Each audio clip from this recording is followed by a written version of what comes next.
আমি কাকড়াপিংলু হাফিজিয়া মাদ্রাসার ছাত্র। আমার জন্য আপনারা দোয়া করবেন, আল্লাহ তাআলা যেন আমাকে এই লাইনে রাখে ইনশাআল্লাহ। আসসালামু আলাইকুম ওয়া রাহমাতুল্লাহ। আমাদের বাংলাদেশ ছেড়ে চলে যেতে বাধ্য হয়েছে, কারণ মামুনুল হককে জেলের ভিতরে আটকে রেখেছিলেন। মামুনুল হক লাইভে এসে বলেছিলেন এই সরকারের একদিন না একদিন পতন হবে।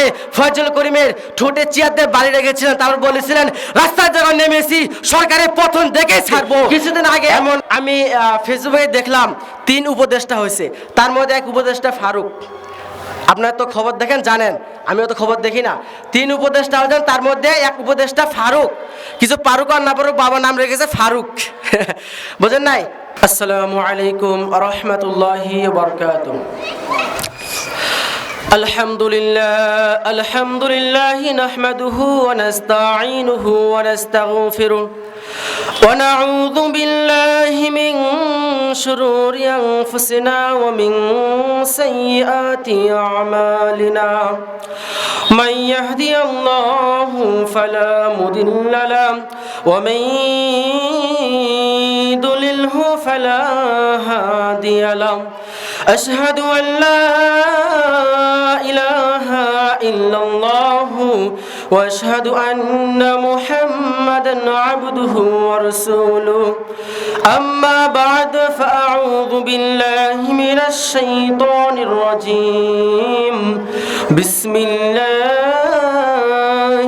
রাহমানির রাহিম। ইয়া আইয়ুহাল্লাযীনা আমানু ইত্তাকুল্লাহ হাক্কা তুকাতিহি ওয়া লা তামুতুন্না ইল্লা ওয়া আনতুম মুসলিমুন। সাদাকাল্লাহুল আযীম।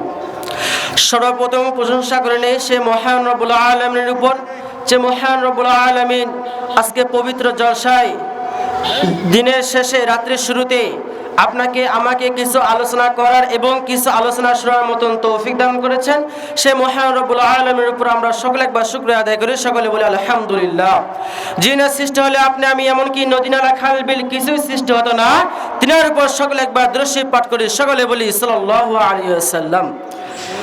সম্মানিত মুসল্লি, আজকে কাকড়াপিংলু হাফিজিয়া মাদ্রাসার উদ্যোগ আয়োজিত আজকের ইসলামিক জলসা, সম্মানিত সভাপতি সাহেব, সুযোগ্য অতিথি, এলাকার মুসল্লি সকলের প্রতি আমার সালাম। আসসালামু আলাইকুম ওয়া রাহমাতুল্লাহ। ইয়া আইয়ুহাল্লাযীনা আমানু, হে ঈমানদারগণ, আমানুত্তাকুল্লাহ, নিজের তাকওয়াটাকে ঠিক রাখো, নিজের নফসটাকে ঠিক রাখো।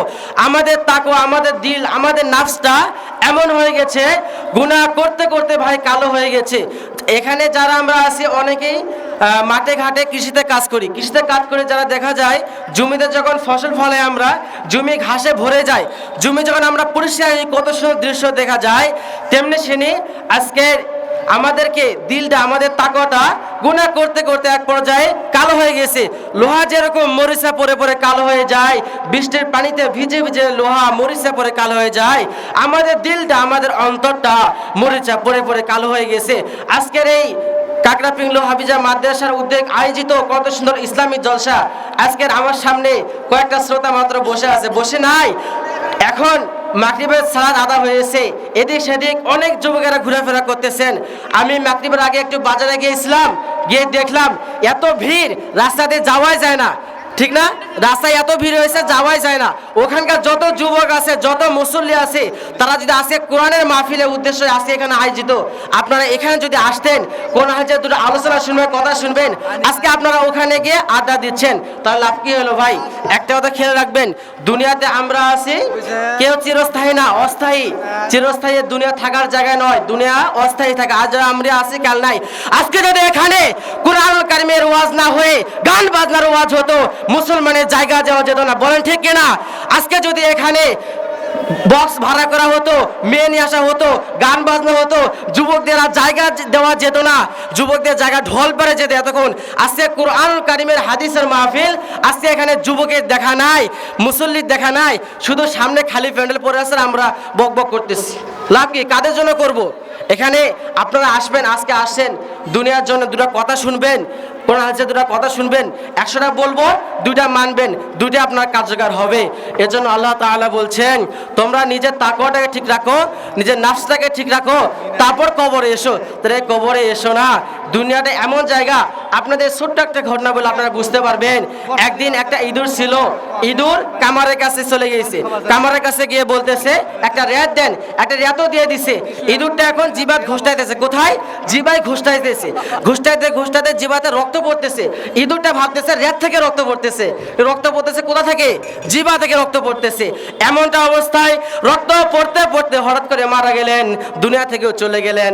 আমাদের জীবনটা, আমাদের জিন্দেগিটা এমন হবে, আমরা গুনাহ করতে করতে এক পর্যায়ে আমরা দুনিয়া ছেড়ে চলে যাব, আমরা টেরও পাবো না। এই আজকে যদি এখানে সভা না হইতে, যদি কোরআন হাদিসের কথা না হয়ে যদি গান বাজনা ঢল হতো, আমরা অনেকে মুসলমান ভাইয়েরা, অনেকে যুবক ভাইরা ব্যাট ব্যাটি নিয়ে ট্রাক নিয়ে কত কিনা আমরা চলে যেতাম। কিন্তু আজকে কোরআন হাদিসের মাহফিল, আজকে এখনকার একটা যুবকেরও দেখা নাই, বলেন ঠিক কিনা? আজকে যদি এখানে কোন মাহফিলের হাদিস হতো, দুনিয়ার আলোচনা শুনবেন, দুনিয়ার কথা শুনবেন, এখানে কোনো দেখা যাচ্ছে না। আপনাদেরকে ছোট্ট একটা ঘটনা বলে আপনারা বুঝতে পারবেন। আল্লাহ তাআলা হাদিসের মধ্যে বলে দিয়েছেন, আউয়ালু মা ইউহাসাবু বিহিল আবদু ইয়াউমাল কিয়ামাতিস সালাহ। কাল কিয়ামতের দিন সর্বপ্রথম নামাজের হিসাব হবে। হাদিসের মধ্যে বলে নাই কাল কিয়ামতের দিন সর্বপ্রথম রাজনীতির হিসাব হবে। কাল কিয়ামতের দিন হাদিসের মধ্যে বলে নাই আপনি কোন রাজনীতি করেন তার হিসাব হবে। আপনি দুনিয়ার মধ্যে কয়তলা বিল্ডিং করেছেন তার হিসাব হবে। আপনি দুনিয়ার ভিতরে কয়তলা বিল্ডিং করেছেন, আপনি দুনিয়ার ভিতরে কয়টা বিবাহ করেছেন, আপনি কয় বিঘা জমির মালিক হয়েছেন, কার জমির আল ভাঙছেন, কার সাথে কি করছেন, কি ঋণ করে আসছেন, এসব বিচার হবে না। কাল কিয়ামতের দিন হাসরের ময়দানে আপনার আমার বিচার হবে, সর্বপ্রথম নামাজের বিচার হবে। হাসরের ময়দান এমন জায়গা ভাই, ওটা কোনো শ্বশুর বাড়ি না, কোনো মামার বাড়ি না, কোনো নানির বাড়ি না, কোনো দাদির বাড়ি না। হাসরের ময়দান যেখানে বাবা ছেলেকে চিনবে না, ছেলে বাবাকে চিনবে না, মা ছেলেকে চিনবে না, সন্তান ছেলেকে চিনবে না, কেউ কাউকে চিনবে না। শুধু বিচার হবে হাসরের ময়দানে, শুধু আমলের বিচার হবে। দুনিয়াতে আমরা কি করতেছি না কি করতেছি তার বিচার হবে। আপনাকে আমাকে দুনিয়ার মধ্যে আল্লাহ তাআলা একটা ব্যাগ ঝোলা ভর্তি দিয়ে দিয়েছেন, একটা ব্যাগ দিয়ে দিয়েছেন। আমাদেরকে বলা হয়েছে তোমরা দুনিয়ার মধ্যে যাও, বাজার করে এসো। আমরা দুনিয়ার মধ্যে আসছি ঠিকই, কিন্তু বাজার করব কি? আমরা দুনিয়ার ভিতরে এসে আখিরাতের বাজার করব, হাসরের বাজার করব। তা না করে আমরা দুনিয়ার মধ্যে এসে গান বাজনা মদ গাঁজা নিয়ে ব্যস্ত হয়ে গেছি। কিন্তু কাল কিয়ামতের দিন হাসরের ময়দানে নবী করিম সাল্লাল্লাহু আলাইহি ওয়াসাল্লাম, আমি একটা কথা সকলে জানি, আমাদের নবী আমাদের সুপারিশ করবে কাল কিয়ামতের দিন। আল্লাহ তাআলা বলেছেন, হে নবী আপনি সুপারিশ করেন ঠিক আছে, কিন্তু আপনার বান্দার আমলনামা আমি আপনার হাতে দিয়ে দিব, আপনি আমলনামা দেখে সুপারিশ করবেন।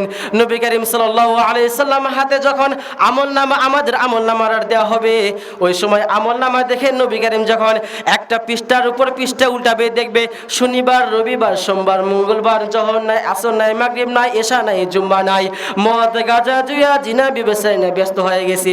মহানবী সাল্লাল্লাহু আলাইহি সাল্লাম বলবেন, হে উম্মত এটা তুমি কি নিয়ে আসছো?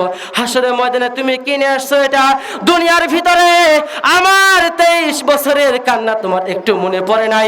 আমার তায়েফের পাথর আঘাতের চিহ্ন এখনো আমার গায়ে লেগেছে, তোমার কি একটু মনে নাই? তোমার একটু মনে হয় না?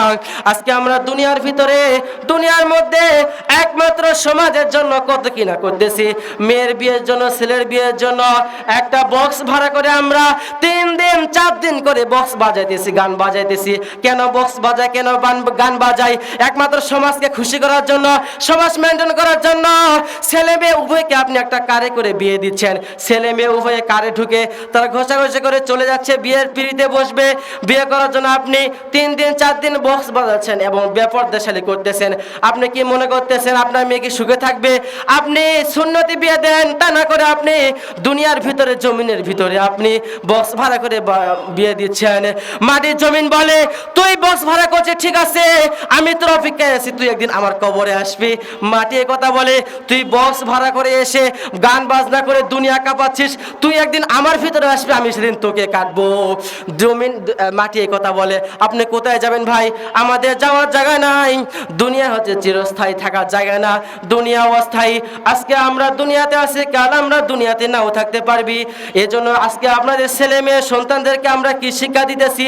দুনিয়ার মধ্যে যদি সামান্য এসএসসি পরীক্ষা আমরা দেই, এইচএসসি পরীক্ষার আগে গণিত টিচার রাখি, ইংলিশ টিচার রাখি, কত টিচার আমরা রাখতেছি কেন?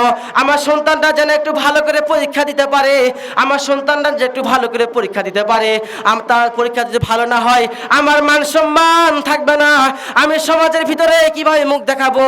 আপনি আমি আজকে সেই চিন্তা করে আমরা কত প্রাইভেট টিউশনে দেই, কিন্তু হায় আফসোস, হায় আফসোস, কাল কিয়ামতের দিন হাসরের ময়দানে আপনাকে আমাকে যেখানে কাঠগড়ায় দাঁড়াইতে হবে, আপনার সন্তান আপনার ছেলেকে চিনবে না, ছেলে বাবাকে চিনবে না, যেখানে কেউ কাউকে চিনবে না। তার জন্য আমরা কি করতেছি? দুনিয়ার ভিতরে যদি একটা প্রাইভেট, আরবি প্রাইভেট রাখলাম না, কাল কিয়ামতের দিন হাসরের ময়দানে আপনার সন্তান বলবে, হায় আল্লাহ, আর নামাজ কি জিনিস আমি জানতাম না, নামাজ কি জিনিস আমি জানতাম না, কোরআন কি জিনিস আমি জানতাম না, হাদিস কি জিনিস আমি জানতাম না। আমার সন্তান আমাকে, আমার বাবা আমাকে সুশিক্ষিত করে নাই, আমার বাবা আমাকে দুনিয়া শিখাইছে, দুনিয়াতে কিভাবে চলতে হবে তা শিখাইছে, দুনিয়া কার সাথে কি করতে হবে তা শিখাতে হবে, আখেরাত আমাকে শিখাই নাই। আপনার সন্তান আপনাকে বলবে, আমার বাবা আমাকে কিছুই শিখায় নাই, আমি যদি জাহান্নামে যেতে চাই বাবার পায়ে, বাবার উপর দিয়ে আমি জাহান্নামে যাব, নাউজুবিল্লাহ। আপনার সন্তান এই কথা বলবে, আপনি কোথায় যাবেন? এজন্য ভাই আমরা দুনিয়াতে আজ আছি, কাল আমরা নাও থাকতে পারি। আমার সময় সঙ্গে না, আমি ছোট্ট একটি ঘটনা বলে আজকে শেষ করব। মুসা নবীর জামানে একটি ঘটনা ছিলেন, মুসা নবীর জামানে একটি ঘটনা ছিলেন। একজন পাপিষ্ঠ ব্যক্তি ছিলেন, খুবই অহংকারী ব্যক্তি ছিলেন, মানুষকে মানুষ বলে মনে করতে না। দুনিয়াতে এমন কোনো গুনাহ নাই বান্দারা করে নাই, পৃথিবীতে এমন কোনো গুনাহ ছিল না, জিনা থেকে শুরু করে যত প্রকার গুনাহ আছে সমস্ত গুনাহ ব্যক্তিটা করত। এমন ব্যক্তি এমন অবস্থায় করতে করতে হঠাৎ করে মারা গেলেন। কত ক্ষমতা ছিল, মারা গেলেন। কিছুদিন আগে আমার বাংলাদেশে এমনটা হয়েছে, স্বৈরাচারী সরকার ছিল, আপনারা অনেকে জানেন। স্বৈরাচারী সরকার আমাদের কত ক্ষতি না করেছে, বাংলাদেশ ছেড়ে চলে যেতে বাধ্য হয়েছে, বলেন ঠিক কিনা? আমাদের বাংলাদেশ ছেড়ে চলে যেতে বাধ্য হয়েছে, কারণ মামুনুল হককে জেলের ভিতরে আটকে রেখেছিলেন। মামুনুল হক লাইভে এসে বলেছিলেন এই সরকারের একদিন না একদিন পতন হবে। ফয়জুল করিমের ঠোঁটে চেয়ার দিয়ে বাড়ি রেখেছিলেন, তারপর বলেছিলেন রাস্তায় যখন নেমেছি সরকারের পতন দেখেই ছাড়বো। এমন অবস্থায় ফয়জুল করিম বলেছিলেন আল্লাহর কি অবস্থা, আল্লাহর খেলা দেখেন, দুনিয়ার মধ্যেই পতন হয়ে গেছে। কিছুদিন আগে আমি ফেসবুকে দেখলাম 3 উপদেষ্টা হয়েছে, তার মধ্যে এক উপদেষ্টা ফারুক। আপনারা তো খবর দেখেন, জানেন, আমিও তো খবর দেখি না। 3 উপদেষ্টা হয়েছেন, তার মধ্যে এক উপদেষ্টা ফারুক। কিছু পারুক আর না পারুক, বাবার নাম রেখেছে ফারুক। বোঝেন নাই? এখন শেষ করতেছি। এখন যে মনে করেন যে বাংলাদেশটা যে আমরা স্বাধীন হয়েছে, যে কারণে স্বাধীনটা হয়েছে ইসলাম রাজিনী, ইসলাম ভাবে চলবে, ইসলাম ভাবে আমরা চালাবো, কিন্তু সেটা আজকে হচ্ছে না, কারণ দেশটা ওদের হাতে। আমি অনুরোধ করব যাদেরকে উপদেষ্টা করা হয়েছে তাদেরকে যেন বিশিষ্টভাবে ভেবে চিন্তা করা হয়। যাই হোক, আমি যা বলছিলাম, হযরত মুসা নবী জামানে একটি ঘটনা ছিলেন, তার হাত পা বেঁধে জমিনের মধ্যে ফালাই আসা হলো। এরপর দিকে যখন বান্দাটির ক্ষমতা শেষ হয়ে গেল, আজরাইলের সামনে আসার আগ মুহূর্ত আল্লাহর দিকে তাকায় তাকায় বলতেছেন, ওগো মালিক, ওগো আল্লাহ, আমি তো আপনারই গুনাহ করেছি গো মাহবুদ, আমি তো আপনারই পাপ করেছি গো মাহবুদ, আপনি চাইলে তো আমাকে মাফ করে দিতে পারেন গো মাহবুদ, আপনি চাইলে তো আমাকে ক্ষমা করে দিতে পারেন মাহবুদ, আপনি তো মালিক, আপনি তো খালিক, আপনি তো মালিক ইয়াউমিদ্দিন, আপনি যদি আমাকে মাফ না করে আমি কার কাছে যাবো গো মাওলা? দুনিয়ার মধ্যে যদি মা কিছু বলে বাবার কাছে যাওয়া যায়, বাবা যদি কিছু বলে মাকে যাওয়া যায়, দুনিয়াতে কেউ যদি কিছু বলে কারো কাছে যাওয়া যায়। আপনি যদি আমাকে মাফ না করেন, আপনি যদি আমাকে ক্ষমা না করেন, আমি কার কাছে যাবো গো মাওলা? এমন অবস্থা করতে করতে হঠাৎ করে মারা গেলেন। অপরদিকে মুসা নবীকে আল্লাহ তাআলা ঘোষণা দিয়ে দিলেন, হ্যাঁ মুসা, তুমি অমুক জায়গায় চলে যাও, আমার একটা পাগলা আশেক মারা গিয়েছে, তুমি নিজ হাতে দাফন কাফন করবে। মুসা নবী এই ঘটনা শোনার পর থেকে আল্লাহ তাআলা মুসা নবীকে ছোট্ট একটি মেসেজ দিয়ে দিলেন, হ্যাঁ মুসা, তুমি তোমার উম্মতদেরকে বলে দাও, যে যার গুনাহগুলো ক্ষমা করাইতে চাও, যে যার গুনাহগুলো ক্ষমা করাইতে চাও, আর সে যদি সেই পাগলা আশেকের জানাজা অংশগ্রহণ করে, আমি আল্লাহ তাআলা তার জীবনের গুনাহগুলো মাফ করে দিব। মুসা নবী মুহাম্মদদেরকে ঘোষণা দিয়ে দিলেন। ঘোষণা দেওয়ার পর খোঁজ করলেন, অমুক লোকটাকে তোমরা কোথায় রেখেছ? বললো, জি জান, অমুক জায়গায় পাতারের মাঝখানে আমরা রেখে আসছি, পাতারের মাঝখানে আমরা রেখে আসছি। এলাকার লোকজন বললেন পাতারের মাঝখানে রেখে আসছি। মুসা নবী গিয়ে দেখলেন হাত পা অবস্থায় পাতারের মাঝখানে পড়ে আছে। মুসা নবী নিজ হাতে দাফন করলেন, জানাজা নামাজ শেষ করলেন। এলাকার লোকেরা বললেন, হে নবী, যার জন্য আল্লাহ তাআলা আমাদের সারা জিন্দেগির গুনাহগুলো মাফ করে দিবে, সারা জীবনের গুনাহগুলো মাফ করে দিবে, আমরা একটা নজর তাদের চেহারা দেখতে চাই। যার জন্য আল্লাহ তাআলা আমাদেরকে সারা জীবনের গুনাহগুলো মাফ করে দিবে, আমরা তার চেহারাটা এমন উপর থেকে পর্দাটা সরানো হলো। এলাকার লোকজন বললেন, হে নবী, আপনি একজন পয়গম্বর, আপনি একজন কালিমুল্লাহ নবী, আমরা তো এই লোকটাকে ভালো করে চিনি। সে তো একজন পাপিষ্ঠ ব্যক্তি ছিলেন, খুবই অহংকারী ব্যক্তি ছিলেন। দুনিয়ার মধ্যে এমন কোনো গুনাহ নাই যে বান্দারা করে নাই। মুসা নবী এখন প্রশ্নের মুখে মুখে পড়ে গেলেন। মুসা নবী মনে মনে আল্লাহ তাআলাকে প্রশ্ন করলেন, হে আল্লাহ তাআলা, আপনি আমাকে এই বান্দার কাছে পাঠাইলেন। এলাকার লোকজন উল্টা বলে, অবশ্যই কাহিনী কিছু না কিছু আছে। আল্লাহ তাআলা বলছেন, হ্যাঁ মুসা, এলাকার লোকজন যা বলছে সব সত্যি, আমি আল্লাহ যা বলছি তাও সত্যি। সে যখন মারা যায়, যখন আজরাইল তার সামনে এসে হাজির হয়, ওই সময় আমার নাম ধরে এত সুন্দর করে ডেকেছে, আমাকে মালিক বলে স্বীকার করেছে, আমাকে খালিক বলে স্বীকার করেছে, আমাকে মালিক ইয়াউমিদ্দিন বলে স্বীকার করেছে। তার সুন্দর এই পাগলামিটা দেখে সে যদি ওই মুহূর্তে পুরো গ্রামবাসীর জন্য আমার কাছে তওবা করতো, আমার কাছে দোয়া চাইতো, আমি আল্লাহ তাআলা নিমেষের মধ্যে মাফ করে দিতাম। জোরে বলি সুবহানাল্লাহ। আল্লাহ তাআলা বললেন, তার পাগলামিটা দেখে আমি আল্লাহ তাআলা মুহূর্তের মধ্যে মাফ করে দিছি। মুসা নবীর জামানায় আল্লাহ তাআলা যদি এমন করতে পারেন, আর আপনি আমি যে নবীর উম্মত, আল্লাহ তাআলা প্রিয় বন্ধু হযরত মুহাম্মদ সাল্লাল্লাহু আলাইহি সাল্লামের উম্মত, আমরা কত সৌভাগ্যবান হতে পেরেছি আপনি আমি যাই না ভাই।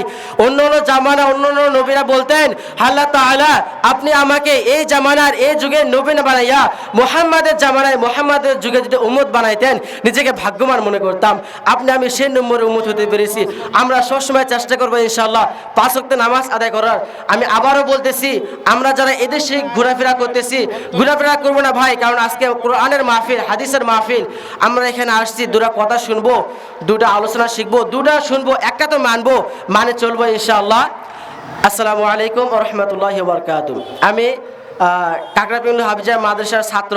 আমার জন্য আপনারা দোয়া করবেন, আল্লাহ তাআলা যেন আমাকে এই লাইনে রাখে ইনশাআল্লাহ। আসসালামু আলাইকুম ওয়া রাহমাতুল্লাহ।